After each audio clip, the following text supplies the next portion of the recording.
Sons and daughters of Bambui were called upon to put hands together for peace to return, as well as for the development of their community. Our Northwest correspondent Charles Kiwa with details. The Bambui Kingdom, established in the 17th century to date, has been ruled by 21 kings, of whom Fon Quinter made a remarkable record. In an interreligious service October 30, 2022 at the Bambui Fon's Palace with princesses and elites commemorate the life of King Quinter II, considering him as the father of modern-day Bambui. Late Quinter II is the Fon, one of the 21 Fons that led the Bambui to this present time. Therefore, we honor him so much. He was foresighted, he gave land, he accepted the strangers who came in, like Bafokun. Celebrating the reign of Fon Quinter II and recognition to some elites for services rendered the Fondom. The main message is to thank them for their collaboration, to thank them for their usage of the hospital, and for all the prayers that have been given to me and to the hospital at large, that they should continue. Now we are there to receive them at any time. The reigning monarch Fon Quinter III, with his people going through unfathomable unrest for the past 6 years, the elites and youths of Bambui were urged to put hands together for the development of their community. We need to take care of ourselves instead. That is what I'm pleading that we should come together, join us, let us move forward. Amidst other Fons who joined the celebration, seeing the beginning of good things coming, Northwest Fons Union President Fon Quinter advised absentee Fons to regain their palaces. To appeal to the Fons to come back to their families. Because if you are with your people, you can better know how to manage them in this present crisis. Tuba Council Mayor, unlike the DO for Tuba, called on the people to believe in government, work for peace, and collectively for their development. This happy, and we wish to have Bambui happier than this, permitting it to enhance its development. Traditional animation graced the day.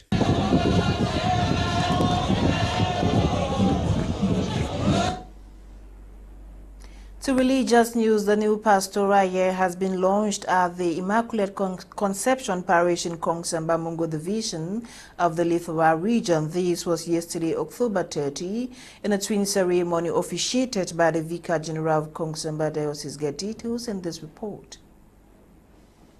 Launched under the theme After Synod, the event coincided with the Thanksgiving Mass of Bishop Joseph Chinda, who was appointed Vicar General of the Kongsamba Diocese on October 1, 2022 by the Bishop of Kongsamba, Dieudonné Espoir Atangana. The ceremony also saw the presentation of the balance sheet of the last pastoral year and objectives of this year. We have taken time to study and work according to the synod text. Now, we have to use them for the growth of our parishes in the Kongsamba Diocese. We also used the occasion to thank God and appreciate the collaboration of our priest with whom we have been working. With so many projects earmarked for this year, Christians reaffirmed their commitment to work towards the faith. We hope to realize bigger projects this year than during past years. For this to happen, people must be committed because people usually take engagements and don't respect them. This year, we hope that engagements are taken seriously and effectively. During this new pastoral year, church authorities have promised to respect the synod text prescribed by the Bishop of Kongsamba Diocese at the end of the 3 synod years. The ceremony ended with fanfare and spectacular performances by Christians of the Immaculate Conception Parish, Kongsamba.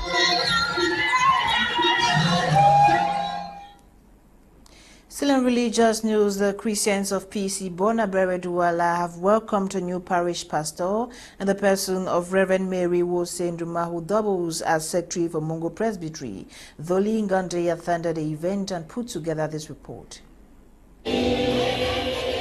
Thrown in an atmosphere of singing, clapping and dancing, the Christians of Presbyterian Church Bonabere Douala have expressed satisfaction as they receive a new parish pastor in the name and person of Reverend Mary Wosem.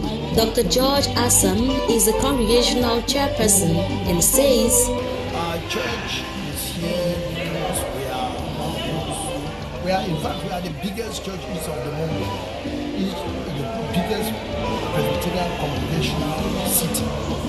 Here we have 4,500 worshippers, and as you see, this kind of edifice or an assembly of God's people cannot be left without a pastor. So we are always having a pastor. So this is just one of them. She is the 10th. While effectively assuming her role as parish pastor of the congregation and also presbytery secretary of the Mungo, Reverend Mary Wosem, during her first sermon to the Christians, has urged the faithfuls on the need to live holy in order to please God. The Reverend Pastor, they must be able to keep themselves holy, to see how they can follow the example of our Lord Jesus Christ. Because coming out from the hostile world, it is at some point, some may be disappointed when they come and they see how the lifestyle has to go. They may refuse that, no, we are going back. And many Christians are calling, many members are calling. But how have the parishioners received the new parish pastor, and how does she intend leading the flock henceforth? Actually, this is my first Sunday when I came in on the 25th of this month, and the parish has opened their hands to receive me.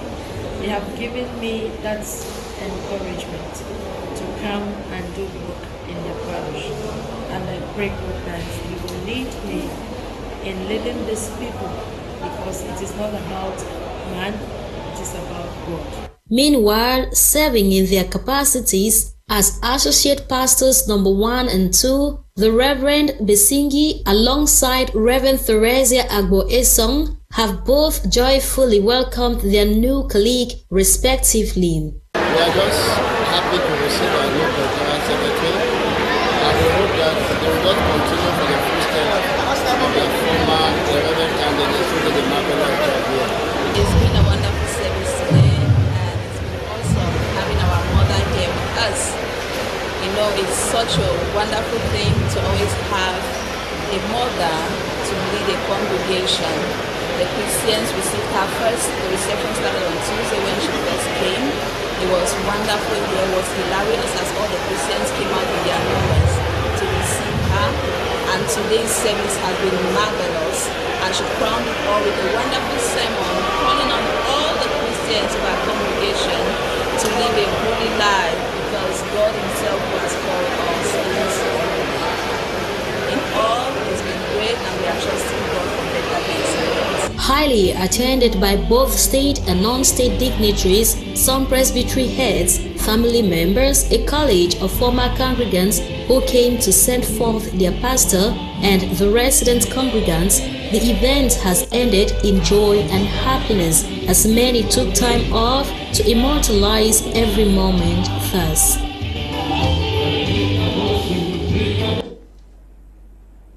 Away from religious news, it's been 3 years since the city of Bafoussam experienced one of its saddest disasters, the Gwache landslide, which took the lives of 42 people and 3 babies. In commemoration of this sad incident, the Bafoussam City Council organized a series of activities crowned by an ecumenical service at the Bafoussam Municipal Grandstand Joingong with details. The night between the 28th and 29th of October 2019 was a long one for residents of Block 6, Gwache 4 in the Bafoussam 3 subdivision, a night during which the lives of 42 people and 3 babies were lost in a landslide. 12 days later, on the 9th of November, the victims were honored with a state burial presided at by the Prime Minister, Chief Dr. Joseph John Gute, a tragedy which could be as much avoided. The message I will send to those who are continuing to stay in those dangerous zones is that they are staying there at their risk and peril. And when the moment will come, there will be the city council will drive them from there with no compensation. So it is time for them to start search a good place where to build. And another message, if I have to say, is that if somebody wants to buy a plot here in Bafoussam to build a house, please come to the city council or go to our 3 councils in town and find the information. During this third commemoration of the Ngwache incident, Bafoussam municipal authorities organized several activities, including a 2-day sensitization campaign to people still living in high-risk zones, a roundtable conference to design the monuments to be built around the landslide area, among others. We use a gradual process to sensitize them where they are, knowing that where they are staying is a risk for them. And gradually the government is taking the initiative to see that with planification we have to let them leave those areas. An ecumenical service was equally organized at the Bafoussam Municipal Stadium, and assistance was offered to survivors. I don't even have the word to express myself in front of this gift that we have received from the authorities of the city of Bafoussam. Want to thank the mayor of Bafoussam, who has never abandoned us. So we, those who were victims of the catastrophe of Ngwache, we feel ourselves very, very comfortable. While hoping that this tragedy never repeats itself, sensitization continues for people still living in these risk zones to seek shelter elsewhere. From the West region of Cameroon, let's take you to the Southwest region, where the population of Limbetu have been called to take advantage of the Civil Status Registry Office to obtain civil status documents made available by the state. The call was made by the second deputy mayor of the Limbetu Council, while presiding over an open door day for civil status. Catherine Kongwe has more. The event was characterized by activities such as presentations on the importance of civil status registration by different partners, questions and answer session where participants cleared their doubts on civil status registration and procedures, with emphasis laid on the importance of acquiring a civil status document for individuals and the government. Previously, we had the main limbe as one. But with the division of the subdivision, with the coming of the subdivisions, environmentally, we have people who are still timid and still braving up the idea of coming for birth certificates and marriage certificates and even death certificates. Our responsibility is to educate the people and encourage them to come forth, explaining the importance that is in those that lies between the reason of establishing these certificates. The Chief of Service for General Affairs at the National Civil Status Registration Office in Boya, Zerem Water, elaborated on the process of declarations of birth certificates as well as civil status documents. Declaration of civil status events is done by he or she who has full knowledge to that event. So when a woman gives birth, she, first of all, if it's in a hospital, she doesn't have the declaration from the hospital, because the hospital is supposed to send it direct to the council that has territorial competence. When they send it direct, the parents are given an appointment to come and complete that information. So if the man is not available to recognize that child, that birth certificate is drawn up without the father's name. And if in the future he recognizes the child, then they pass through court procedures and the name is added on the birth certificate through declaratory judgment procedures of rectification. The event took place in the presence of the second deputy mayor of Limbetu Council, Ms. Penda Veronica, and other local administrative authorities, who called on the population to shun ignorance and take advantage of the civil registration office of the council to update civil status documents such as birth certificates, death certificates, and marriage certificates. Now, the 8th edition of the Shuma Entrepreneurial Show took place over the weekend in Douala and saw Quecho Esther Dura backing home the sum of 1 million francs CFA. Eileen Sama attended the event and now reports. The Shema Show business pitch competition with the objective to sell the skills and business projects of young Cameroonian entrepreneurs saw 9 contestants from across the national territory competing for the 1 million francs CFA prize out of 43 who applied for the contest. The brain behind the initiative, Shirley Munja Manja, celebrates the growth of the show. So actually I've done 8 editions right now. I think just that means a lot to me, because when we started we didn't know how far we could go. We had hope, we had passion, we had everything that we actually took to maybe carry this vision to the end, but we didn't know whether people were going to believe this idea or not. When we look at the turnout today, we discover that it means people are actually having hope in this, people are believing in this, and people have shown us that the idea is actually sustainable, something that is beneficial to the society.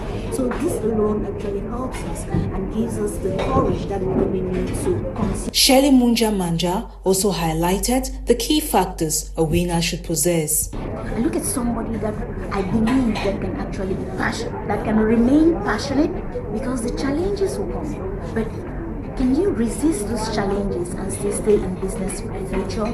Do you have the right attitude that it takes for somebody to stay in business for a very long time? Do you have the right mindset? The way you treat your customers, the way you even talk to the judges actually tells a lot about the way you work. The 8th edition of the Shelma Show business pitch competition experienced some innovations. But this time around we've had some investors who are interested in investing in businesses that they think they identify with, or businesses that they see like can really scale, and businesses from which they can make their returns back. So the show is actually an avenue for youths to come and learn, and equally for them to be able to have investment. The winner of the 8th edition, Quecho Estelle Dora, expressed her joy and gratitude to the organizers. First of all, I'm very, very happy for this prize because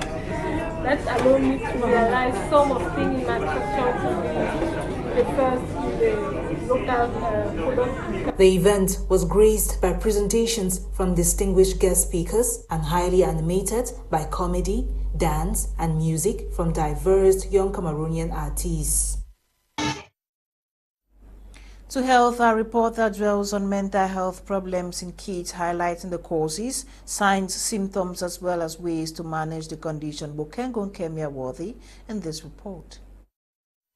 Also called ADHD, attention deficit hyperactivity disorder, is a mental health disorder characterized by continuous pattern of impulsivity, hyperactivity, inattention, that can interfere with one's functioning and development, especially in children and adolescents.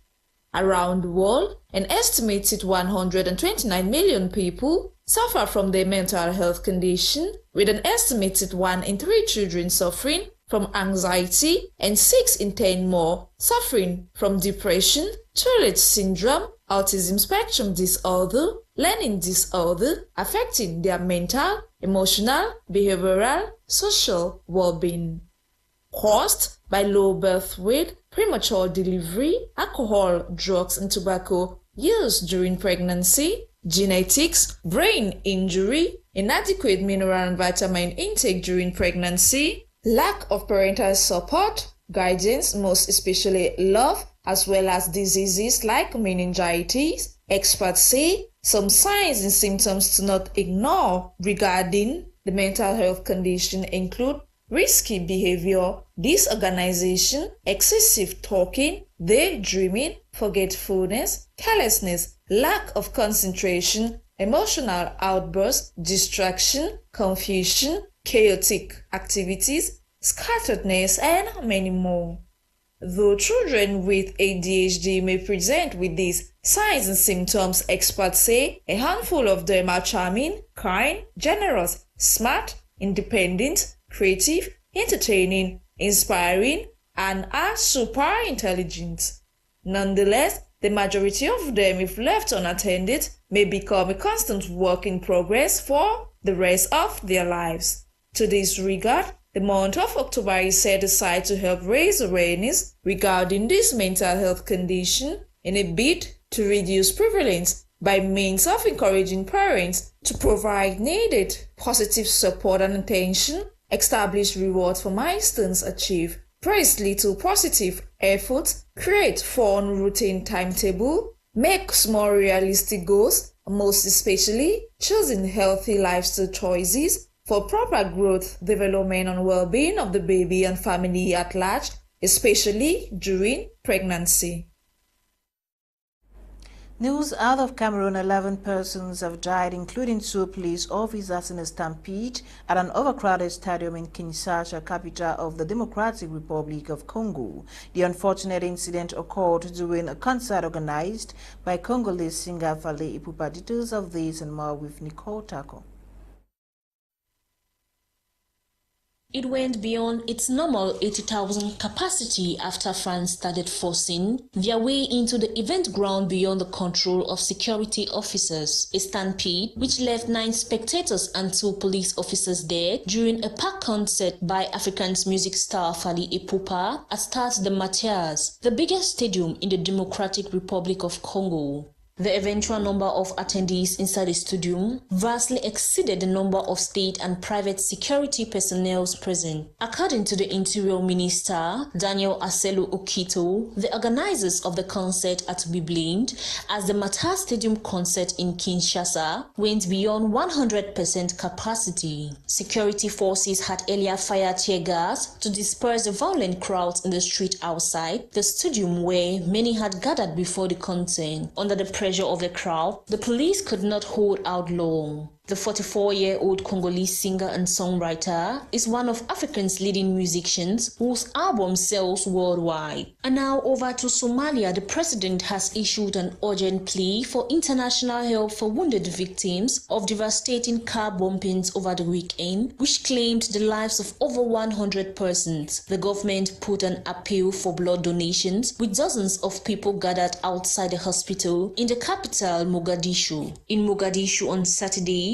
2 cars packed with explosive blew up minutes near the Buzi-Zube intersections, followed by gunfire in an attack targeting Somalia's education ministry. The attack took place at the same Buzi junction, where a truck packed with explosives blew up, killing 512 persons and injuring more than 290 people. The White House on Sunday also condemned the traffic terrorist attack in Mogadishu and in particular its heinous targeting of the Somali Ministry of Education and first responders. Elsewhere, discussions between Ethiopia's federal government and representatives of Tigray fighters were allegedly extended in South Africa.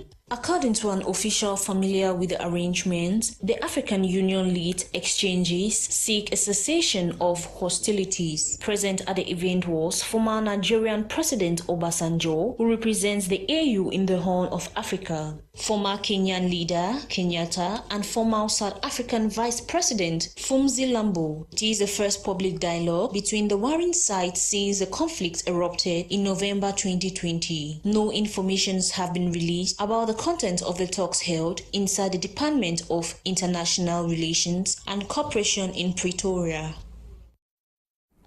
To sports, match day 3 Elite 1 games played this weekend. Southern games played in Yaoundé, Douala and Bafoussam with just 5 goals produced. Meanwhile, the under-23 Lions of Cameroon have sailed through to the next stage of the 2023 African qualifier. Ayuk Besong Magdala with details. After an interesting and classy Ballon d'Or night at Palais de Congrès on Saturday, October 29, teams were back to action this weekend, but the goal drought still remains a cause for concern. Maru Swaibu, captain of Coton-Sport of Garoua, celebrated his Ballon d'Or with a goal to secure a win over Njiko FC of Banjul. Union of Douala went to Garoua and grabbed all 3 points from Gazelle FA, while Yosa are yet to record their first 3 points from a win after being held to a 0-all draw yesterday by Apaches Onfu in Buda. On Saturday, PWD of Bamenda were in action and lost to UMS of Lum. Since the start of the season, they are still in search of a win, and so the club has parted ways with head coach Cabio Martin. Stade Renard of Melon continued their winning run with a 1-0 victory over Avion of Douala. 3 games for Canon, 3 draws as they held Eding Sport de la Lequier to a 0-all draw. Bambutus FC of Muda still remain commanders of Pool B after a 1-0 win over Fovu Club of Baham. AS Fortuna were held to a 0-all draw by Asri Football Club of Douala. 10 games played this weekend, only 5 goals were produced. Match day 4 and delayed match day 3 games have been programmed to run this week, with all but 1 game to be played on Wednesday, the 2nd of November. The under-23 Lions of Cameroon have qualified for the last preliminary round of the 2023 AFCON qualifier after eliminating Angola on a 3-2 aggregate scoreline. Cameroon will face Gabon next match. Ladies and gentlemen, that report ends today's edition of Prime News on My Media Prime Television. Coming up just after the news is Prime Hour with Kum Leonard and his team. My name is Fon Quinter. I meet again tomorrow for another edition of What's Making News in and out of the country. To then have a blessed evening in the company of more programs on the African Eye. Good night.